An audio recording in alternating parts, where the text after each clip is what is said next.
40 दिन के अंदर 0 से 38,000 पर जींद में पहुंच सकते हैं तो हम पूरी तौर पर तैयार हैं। आज माइक्रो मैनेजमेंट की ज़रूरत है और एक बूथ 10 यूथ के मामले से माइक्रो मैनेजमेंट का जो कार्य है, बूथ लेवल पर संगठन को कैसे मजबूत किया जाए, उस पर आज के दिन भी मजबूती से हम काम करते हैं।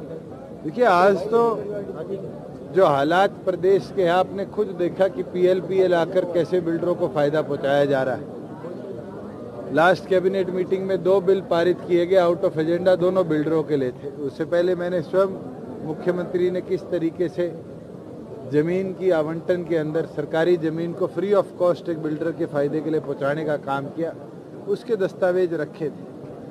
अपने आप में दर्शाता है कि आज भाजपा ना तो रोजगार की बात करती, ना कहीं महिला सुरक्षा की, किसान के सशक्तिकरण की, कर्मचारी के सम्मान की, इन तमाम विषयों को छोड़कर इस चुनाव पर कहीं ना कहीं नेशनलिज्म की मोहर लगाना चाह रही।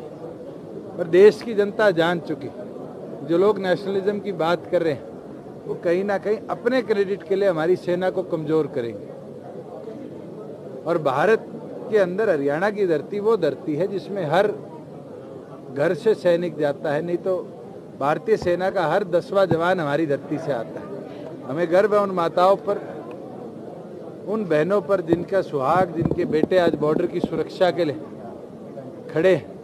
अगर उन परिस्थितियों को हम देखें तो मुझे लगता है जो नेशनलिज्म की बात आज भारतीय जनता पार्टी कर रही, देश की जनता उसका जवाब भी बहुत अच्छे तरीके से देगी। मैं ये मानता हूं कोई भी वोटर हो, ये तो एक पर्व है, अगर उसके अंदर कोई बाधा आएगी फिर भी वो देश के बदलाव के लिए, देश में परिवर्तन के लिए भारी संख्या में निकल कर आता है। हम जब जींद के अंदर थे तब भी हमने देखा बहुत से त्यौहार आए और त्यौहार को लोग सेलिब्रेट जरूर करते हैं, मगर देश का ये सबसे बड़ा पर्व जो 5 साल में एक बार आता है, आम चुनाव, इसको सेलिब्रेट करने के लिए सारी बंदिशों को लोग तोड़कर आगे बढ़ रहे हैं। हमने 10 की 10 सीटों की तैयारी करी है। अगर कोई हमारे साथ सहयोगी आता है तो जरूर उसके लिए हम सैक्रिफाइस करने को तैयार। इनकी जिम्मेवारी है कि संगठन मेरे को कहाँ से उतारेगा, मेरी प्रेफरेंस हिसार रहेगी। अब इसके अंदर तो फिर बीजेपी के लोग भी जी कहते हैं। मैं तो कल परसों भारतीय जनता पार्टी के मंत्री का बयान कह रहा था, वो भी आसिफ जी कह रहे थे। अब ये किस तुलना में किया गया है और किस आतंकवादी को क्या उपाधि दी गई है, ये तो उनके संगठन के लोग ज्यादा विस्तार से बता सकते हैं। हिंदुस्तान के अंदर जी शब्द जो है, ये किसके आगे किस समय लग जाए और उसकी भूमिका क्या बन जाए, इसके ऊपर मैं टिप्पणी करूंगा तो शायद अच्छा ना लगे। जिन लोगों ने ये कहा है शायद उनसे पूछिए कितना अच्छा था या कितना गलत। आपकी खुद की क्या राय है इसको? मैं आपको, अगर मैं पत्रकार जी बोलूंगा तो मेरी भूमिका अलग रहेगी। मैं आपके नाम के आगे जी लगाऊंगा तो अलग रहेगी, और आपके सरनेम के आगे जी लगाऊंगा तो उसकी रिस्पेक्ट अलग रहेगी। किस संशय में बोला गया, कब बोला गया, मेरी टिप्पणी करना इस पर जायज नहीं बनता।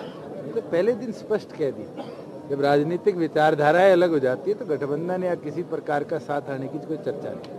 सब्सक्राइब करें और साइड में दी घंटी को भी दबाएं ताकि आप तक हर समाचार पहुंच सके।